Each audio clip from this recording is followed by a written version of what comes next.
de estudo da filosofia, nós iremos ver dois filósofos que se contrapõem ao pensamento do Hegel sobre a razão universal, a razão que organiza e ordena todas as coisas. Então, nosso tema de hoje é Kierkegaard e Schopenhauer, o sentimento e a vontade. Eu sou professor especialista em filosofia, Ricardo de Moura Borges.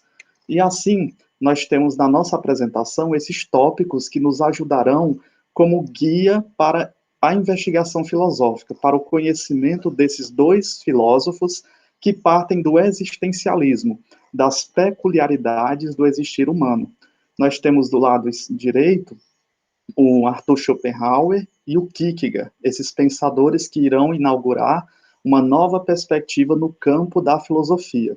Então, nós temos de início o indivíduo e a trajetória de vida, o olhar para a existência humana, o que seria o indivíduo e a nossa existência, tendo em vista que tanto Hegel como outros pensadores colocam como se a razão desse conta de todas as coisas, a razão universal estaria agora organizando a vida dos seres humanos. Esses dois pensadores, Kierkegaard e Schopenhauer, eles estão mais atrelados ao idealismo alemão a partir do sujeito, do indivíduo.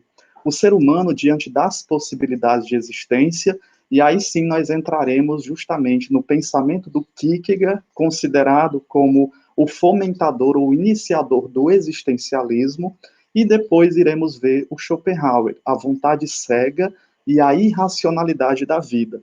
O corpo humano e a vontade fazendo a relação com o Kant sobre o fenômeno e o nômeno em relação ao que seria a vontade como expressão filosófica para o Schopenhauer, e por fim nós terminaríamos como o corpo humano é a vontade e a vida é marcada pelo sofrimento. Então esses dois pensadores, o Kierkegaard e o Schopenhauer, acabam inaugurando uma nova perspectiva da filosofia, abrindo espaço para o existencialismo, que vai ganhar força justamente nas décadas de 60 e 70, com Albert Camus e o Sartre, mas ao mesmo tempo percebemos que esses dois pensadores, eles são altamente religiosos. O Kierkegaard é cristão e o Schopenhauer vai buscar também a sua fomentação filosófica através do hinduísmo, através das religiões orientais.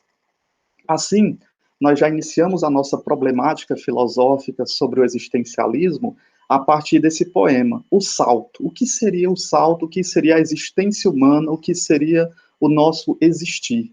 Se a vida fosse um salto, seria um salto de olhos fechados.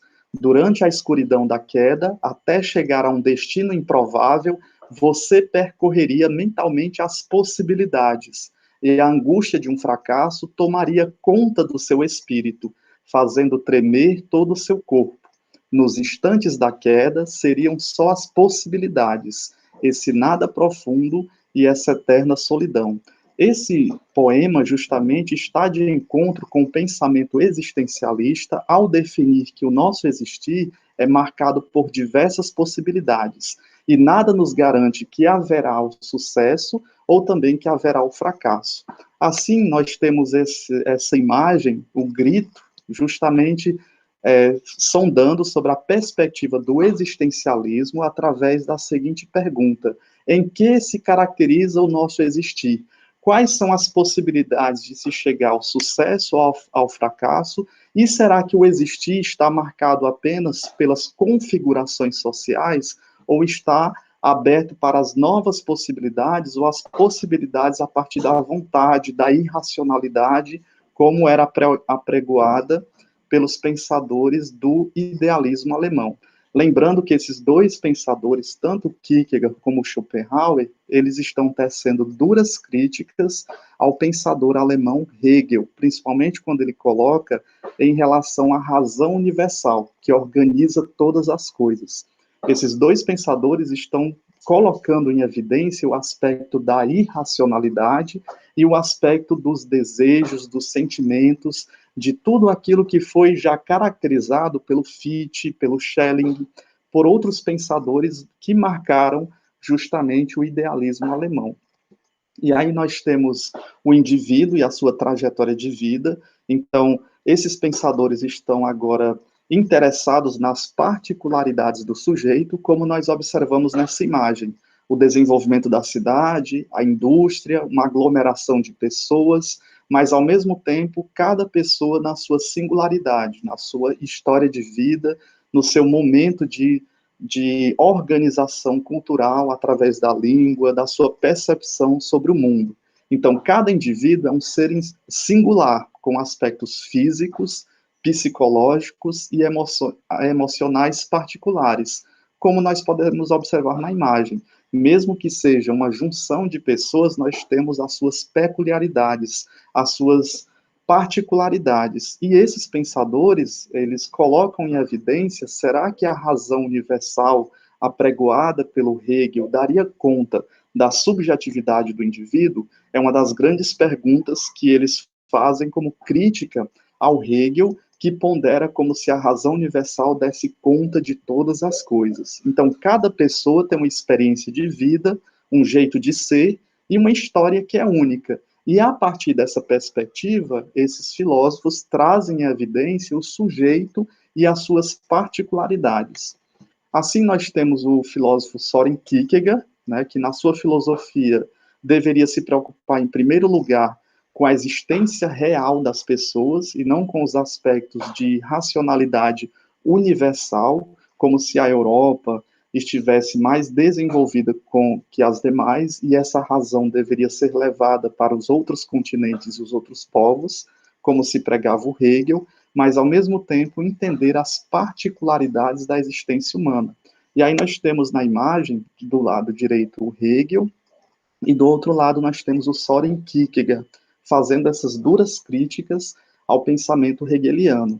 Foi um crítico mordaz do idealismo alemão, sobretudo ao sistema de Hegel, esse sistema que coloca em evidência a racionalidade humana como a única forma, através do idealismo, de compreender uma ordem maior, através da razão universal. Assim, nós temos esse olhar para a existência humana, né? O Kierkegaard defendia que o filósofo deveria olhar para a existência humana, para as peculiaridades de cada sujeito, para a cultura e também para a sua forma como ele se organiza no mundo. A verdadeira realidade do ser humano, isto é, os seus mais íntimos desejos e sofrimentos, estaria na existência concreta do indivíduo, na sua forma de vida, na sua organização de ser particularmente, e não no grupo, né? Como se o Hegel colocasse o grupo mais importante do que o indivíduo, e agora nós temos o Kierkegaard colocando em evidência o indivíduo mais importante do que o grupo, né? O grupo é formado por indivíduos e pelas suas particularidades. Então, uma charge muito interessante para a filosofia, para debatermos essa questão da existência humana, nós temos justamente o Calvin, né? Ele está ali na sala de aula, e aí a professora pergunta para ele, bem, se não houver mais perguntas, vamos para o próximo capítulo. Aí ele diz, eu tenho uma pergunta. Sim, Calvin, qual é? Qual a razão da existência humana? Pergunta o Calvin. E aí a professora diz, me referi às perguntas sobre a matéria do que estamos estudando. Ah, então, sinceramente, eu gostaria de resolver essa questão antes de gastar mais energia nesse assunto, né? O que é a existência humana? Qual é o propósito da existência humana? O que é o existir? São perguntas pertinentes ao campo da filosofia, que ao mesmo tempo nós pensamos que temos as respostas e é necessário sempre uma investigação mais aprofundada sobre o termo. E esses dois pensadores, tanto Kierkegaard como Schopenhauer, estão colocando em evidência justamente essa existência humana. Né? Provavelmente, quando Calvin estava nessa disciplina, não era a disciplina de filosofia, né? Sobre esse ato investigativo trazido pelo Schopenhauer e também pelo Kierkegaard. E aí nós temos o Soren Kierkegaard, né, do lado esquerdo, nós temos uma imagem dele, e do lado direito a grande influência que ele teve do cristianismo. E aqui é muito interessante, porque quando nós falamos de existencialismo, muitas das vezes nos remetemos aos pensadores que estão distanciados do pensamento religioso.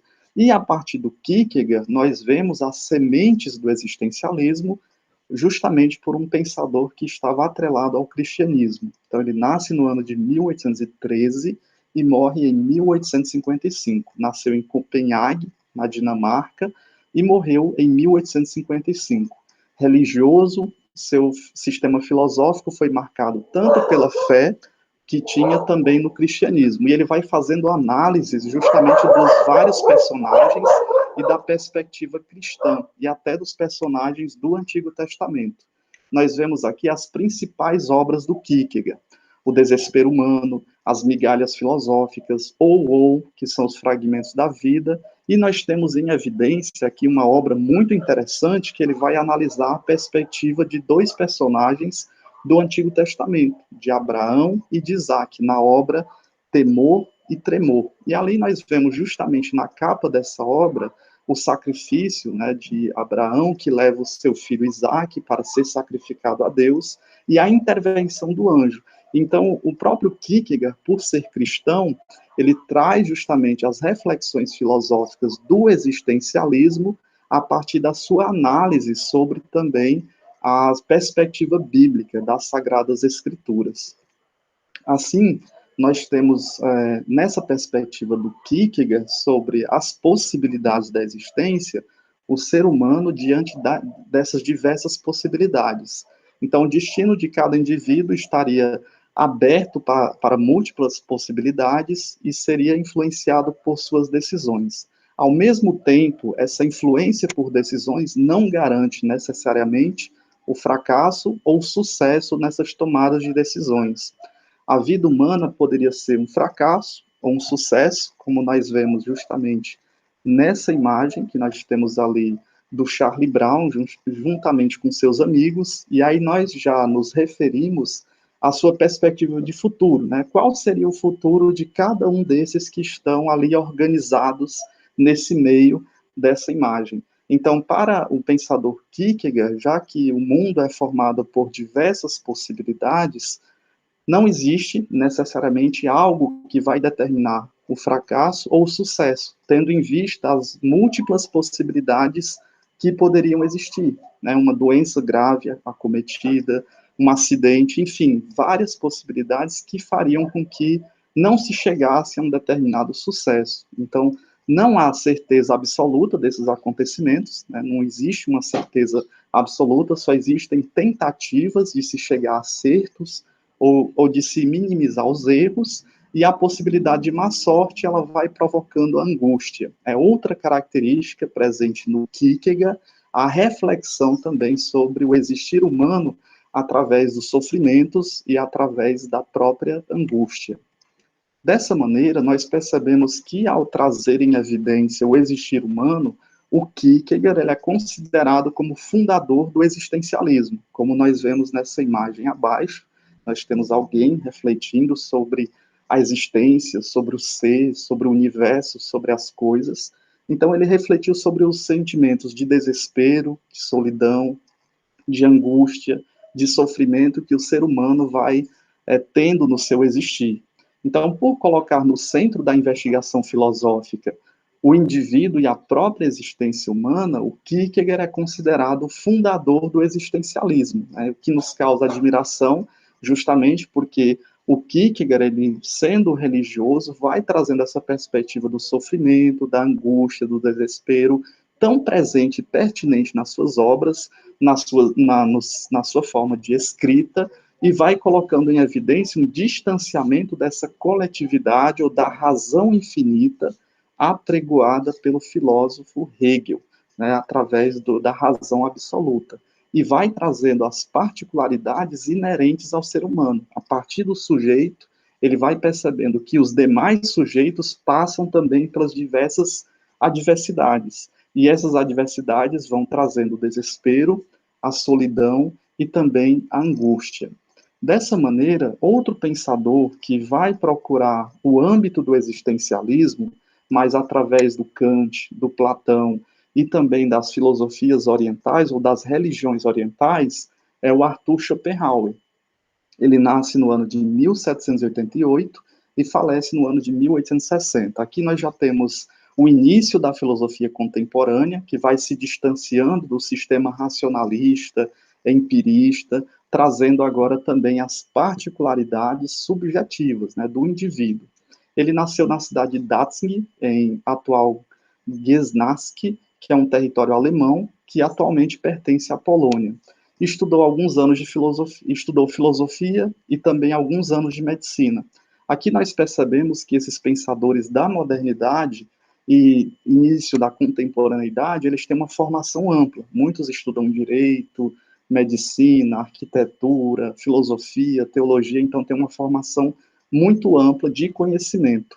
E aí, quais são as influências que o Arthur Schopenhauer sofre? Inicialmente, nós vimos que o Kierkegaard é muito influenciado pela religião cristã, pelo cristianismo, e nós temos uma forte influência do Kant, do Platão e também do budismo, das religiões orientais, que enfatizou o caráter absurdo e trágico e doloroso da existência humana. Por isso que ele é muito próximo ao Kierkegaard, porque também vai evidenciar a questão do sofrimento, da angústia, do lado absurdo, né, da tragédia, da própria existência humana. Né? Nada nos garante que chegaremos ao sucesso. Somos acometidos de diversos obstáculos durante o nosso existir. E muitos desses obstáculos não serão superados. Né? A gente pensa em superar esses obstáculos, mas tanto Kierkegaard como Schopenhauer colocam em evidência essa angústia, esse desespero que o próprio ser humano vai passando durante o seu existir. E logo abaixo nós temos justamente uma imagem do Arthur Schopenhauer. As principais obras do Schopenhauer também colocam em evidência essas particularidades do indivíduo. Nós temos os aforismos para a sabedoria de vida, do lado direito, o Parerga e Paralipomena, que é outra obra que ele vai trazendo também essas características do indivíduo, o Sobre o Fundamento da Moral, e uma das obras que vai se destacar ou vai se colocar mais em evidência é o Mundo como Vontade e Representação, que está justamente nessa parte esquerda. E aqui, onde nós temos vontade e representação, Schopenhauer traz em discussão as ideias do Kant. Nós percebemos que para o Kant é impossível conhecer o objeto ou a coisa em si, apenas representações dos fenômenos que nos aparecem, apenas os fenômenos. Então, são justamente as representações do mundo. O que vai caracterizar o Schopenhauer para a descoberta do númeno ou da coisa em si é justamente essa vontade. E aí nós iremos perceber o que seria a vontade para o Schopenhauer e ainda mais entender que essa vontade ela está totalmente distante do plano completamente racional, apregoado tanto pelos racionalistas que valorizavam a matemática, assim também como para o Hegel, que valorizava a questão da razão absoluta. No Schopenhauer, nós percebemos que a vontade está presente a partir dos desejos, pulsões, presentes nos animais, nas plantas, nos seres humanos. Então, essa vontade ela é irracional. Então, quanto mais compreendermos a irracionalidade, mais nós nos aproximamos da realidade, ou da verdade sobre todas as coisas. Assim, nós temos Schopenhauer, a vontade cega e essa irracionalidade da vida, né? O que seria essa vontade cega? E também esse aspecto irracional, que é mais enaltecido pelo Schopenhauer e também pelo Kierkegaard, onde nós percebemos uma desconstrução ou um distanciamento da racionalidade trazida pela modernidade. Por isso que nós já colocamos esses pensadores como os iniciantes do pensamento contemporâneo. Refletir a respeito do infinito e da unidade em todo o universo, né, o infinito, desde o idealismo alemão, o homem que olha para os horizontes percebe o infinito das coisas, como entender esse infinito, já que nós somos finitos. Existe uma força ou energia presente em toda a natureza, tanto nas plantas, nos animais, nos seres humanos, que o filósofo considerava cega e irracional. E aí nós podemos perceber nessa imagem tanto o sol, as nuvens, a planta, que está ali em desenvolvimento, mas não seguindo a racionalidade que nós colocamos por meio da matemática ou por dominar a natureza em todas as coisas. Mas o que se coloca em evidência no Schopenhauer é perceber uma vontade irracional, cega, que está presente em todas as coisas do universo, quer seja nas pedras, nas plantas, nos animais, no sol, nos astros, nos planetas, no universo, na possibilidade de outros universos. Então, o que rege as coisas é justamente essa vontade. E aí, quando nós colocamos a vontade, não é a vontade que nós nos direcionamos no campo racional, mas é o que nos faz viver, e é o que nos orienta nesse sentido, nesse tipo de organização. A vontade, ela é totalmente irracional. Dessa maneira, nós temos alguns exemplos, né, o pássaro fazendo o ninho, a abelha produzindo mel, a formiga construindo o próprio formigueiro, e como nós temos na própria imagem o João de Barro construindo a sua casinha, nós percebemos essa vontade racional. Não existe um plano arquitetado por esses animais para se produzir várias casinhas ou vários ninhos e alugar esses ninhos. Não existe essa organização racional humana. E, ao mesmo tempo, o Schopenhauer coloca que essa vontade racional está presente também no próprio ser humano, o próprio corpo, o coração, ao bater as veias, ao bombear o sangue, tem justamente essa força irracional muito mais presente do que a racionalidade. Então, Schopenhauer ele traz esse novo aspecto em evidência da investigação filosófica, uma investigação filosófica a partir da irracionalidade, e não necessariamente, como se era proposto por uma filosofia clássica, a exacerbação da racionalidade para se entender o mundo.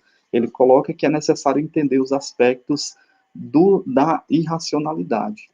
E aí nós temos a grande pergunta, já que ele escreve um livro justamente sobre a vontade e a representação. Então, o que seria a vontade para o Schopenhauer? Essa imagem nos chama muito a atenção porque ela está fora dos parâmetros racionais, ou da lógica, ou da harmonia, ou da beleza, e nos mostra justamente o aspecto também da irracionalidade.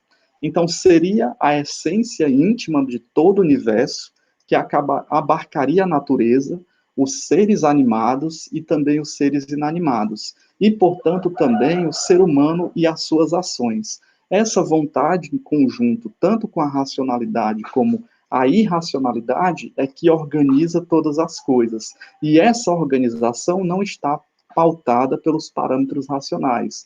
Então, ela seria a essência de todo o universo, aquilo que faz com que o universo, as coisas, os seres existam. Abarcaria toda a natureza possível que nós compreendamos e que nós não conseguimos compreender, já que nós vemos apenas os fenômenos para o Kant, né, e o Schopenhauer traz essa ideia do Kant. Então, os seres animados e os inanimados. E, portanto, também o ser humano e as suas ações. Em tudo está a vontade para o Schopenhauer. Dessa maneira, nós percebemos outra inspiração muito pertinente na vida e na construção filosófica do Schopenhauer, que é a inspiração na tradição oriental, na filosofia, no pensamento budista, na filosofia e na religião hindu, né, dos hinduístas. E aqui nós temos uma passagem muito interessante do livro O Homem, o Mundo como Vontade e Representação. E ele já inicia dessa maneira. A filosofia de Kant, portanto, é a única cuja familiaridade íntima é requerida para que o aqui será exposto. Ele traz a perspectiva do Kant e também, se, no entanto, o leitor já frequentou a escola do divino Platão, estará ainda mais preparado e receptivo para me ouvir. Mas, se além disso, iniciou-se no pensamento dos Vedas, né, os livros religiosos hindus, e recebeu e assimilou o espírito da milenar sabedoria indiana, então estará preparado da melhor maneira possível para ouvir o que tenho a dizer. E é justamente nessa introdução, no livro O Mundo como Vontade e Representação, ele vai colocando a sua inspiração, primeiramente no Kant, em relação ao fenômeno e ao nômeno, em segundo lugar, se o leitor já tiver um conhecimento sobre o Platão, o mundo sensível e o mundo inteligível, e por fim também o que nós observamos na imagem, a tradição e a inspiração na religião hindu, né, nos hinduístas, como ele vai compreendendo a sua forma de organização da filosofia como investigação do mundo que nos cerca. Assim, nós já iniciamos, né, o corpo humano e a vontade fazendo essa distinção entre o fenômeno e o nômeno. Como é que Schopenhauer chama o Kant para conversar e, ao mesmo tempo, vai estabelecendo uma nova filosofia, um novo posicionamento para se conhecer todas as coisas. Então, no ser humano, a força ínfima da vontade se manifestaria não apenas nas manifestações conscientes e também nas manifestações voluntárias, né, de ir a determinado lugar, de tomar decisões, de fazer cálculos matemáticos, mas o mais importante para o Schopenhauer é justamente as ações inconscientes e os processos vitais que o ser humano vai tendo, né? Como, por exemplo, o crescimento. Nós não podemos, por aspectos racionais, parar de crescer ou crescer demais. A nossa própria digestão e o nosso próprio batimento cardíaco. Então, ele vai evidenciar esses aspectos que estão para além dessa vontade racional, mas pertencem justamente a uma vontade que organiza todas as coisas, né? Uma organiza de forma irracional. O crescer do cabelo, o crescer das unhas, o batimento cardíaco, a digestão, o crescimento. Então, ele vai colocando esses outros aspectos que eram justamente não evidenciados pelo Hegel ou pelos pensadores do sistema racionalista. Tudo acontece por causa da presença da vontade. Então, existe uma vontade para além da nossa compreensão que faz com que as coisas aconteçam. O corpo humano seria uma expressão dessa força irracional e também dessa força infinita. Então, uma das características para poder entender o que seria a vontade seria a partir do corpo, através dos sentidos, através das experiências, através dos sentimentos, através dessa percepção. Já que o corpo humano ele seria uma expressão, claro, dessa força irracional, como colocado nos exemplos acima, e dessa força infinita. E aí nós temos uma imagem muito interessante do próprio Kant e do Schopenhauer, porque quando ele vai construindo a sua forma de pensar sobre a filosofia, ele traz os elementos kantianos, né? Os fenômenos para Schopenhauer, lembrando que os fenômenos para Kant são as nossas percepções da realidade através das impressões e do intelecto, mas nós só encontramos fenômenos, ou seja, representação, e não conseguimos chegar à verdade da coisa em si, ou seja, dos nômenos, para o Kant. Já para o Schopenhauer, esses fenômenos, ou seja, essas representações, não passariam de aparências ou ilusões, que encobririam a verdadeira realidade, né? Então, existe uma realidade atrás desses fenômenos. O mundo ou a realidade, mais do que o fenômeno ou representação, é essa vontade. Então, para se chegar à representação ou à coisa em si, é necessário entender essa vontade, a vontade racional e a vontade irracional, né? Essa essência do universo.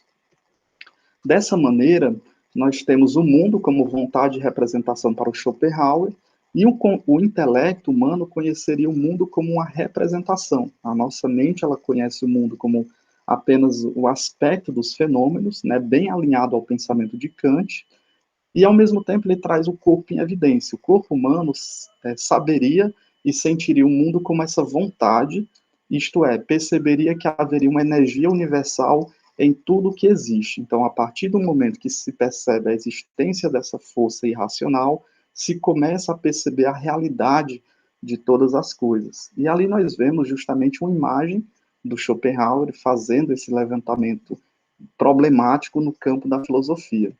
E aí nós temos mais essa perspectiva muito parecida com a do Kierkegaard. A vida, para o Schopenhauer, ela é marcada justamente pelo sofrimento.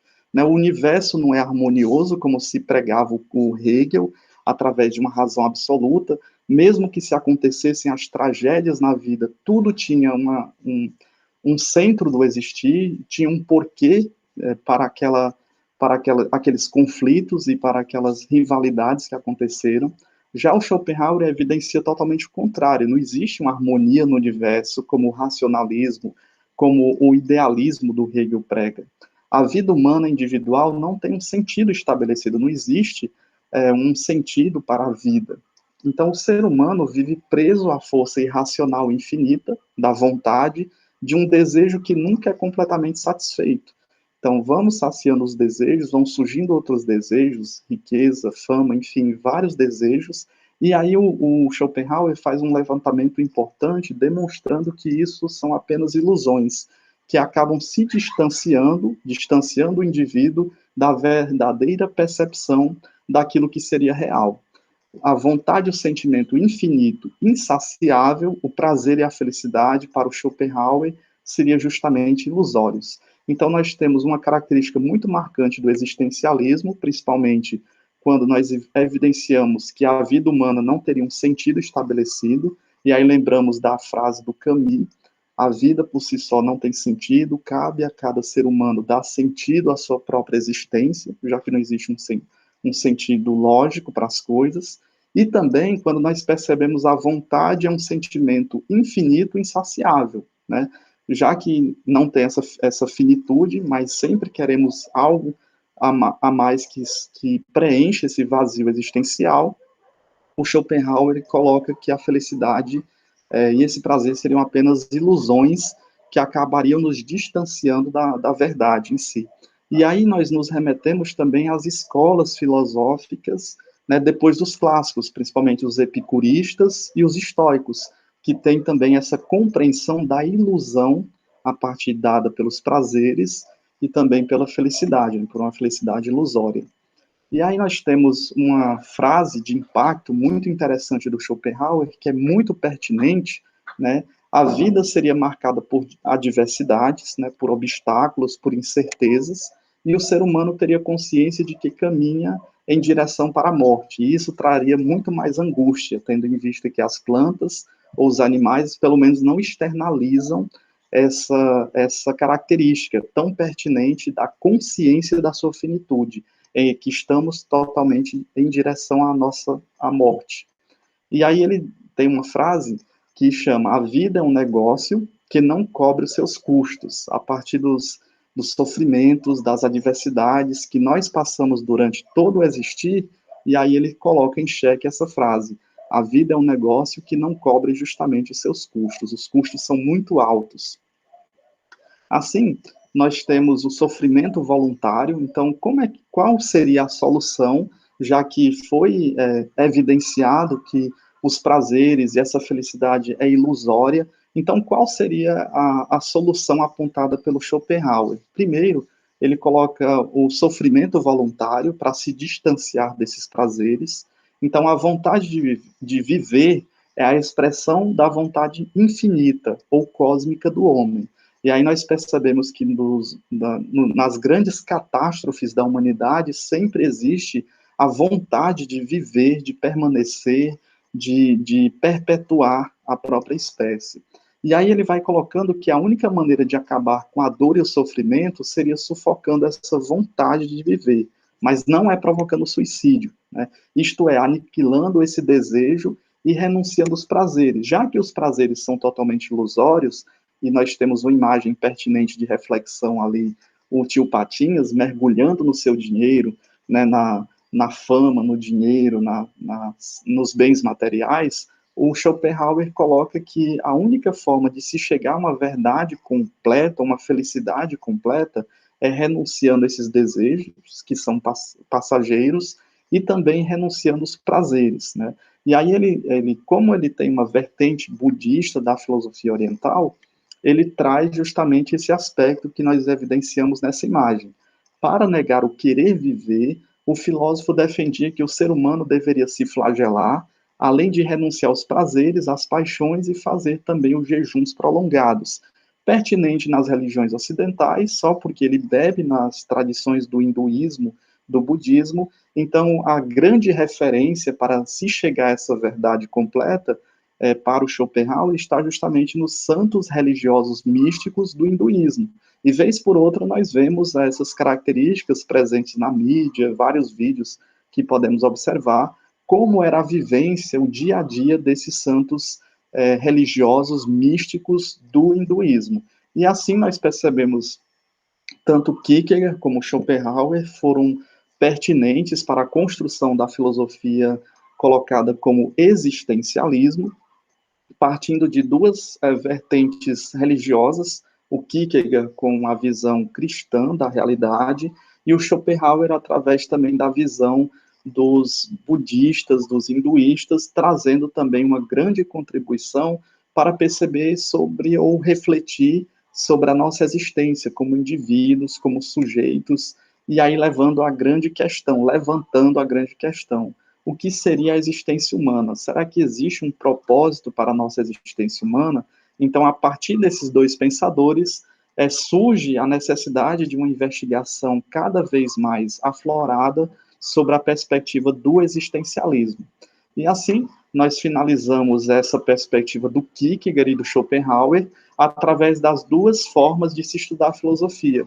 A primeira pela própria história da filosofia, como nós vamos evidenciando desde a filosofia antiga, a filosofia medieval, a filosofia moderna, e agora iniciando a filosofia contemporânea, e também sobre os temas da filosofia. Então, a própria vida, o próprio existir, o existencialismo se tornam temas pertinentes da filosofia, a própria filosofia, o ser humano e as suas características, a sua individualidade ou a sua coletividade, a felicidade, o amor, as paixões, a amizade, todos esses temas são pertinentes para o campo da filosofia, que serão motivos de estudo nas nossas próximas investigações.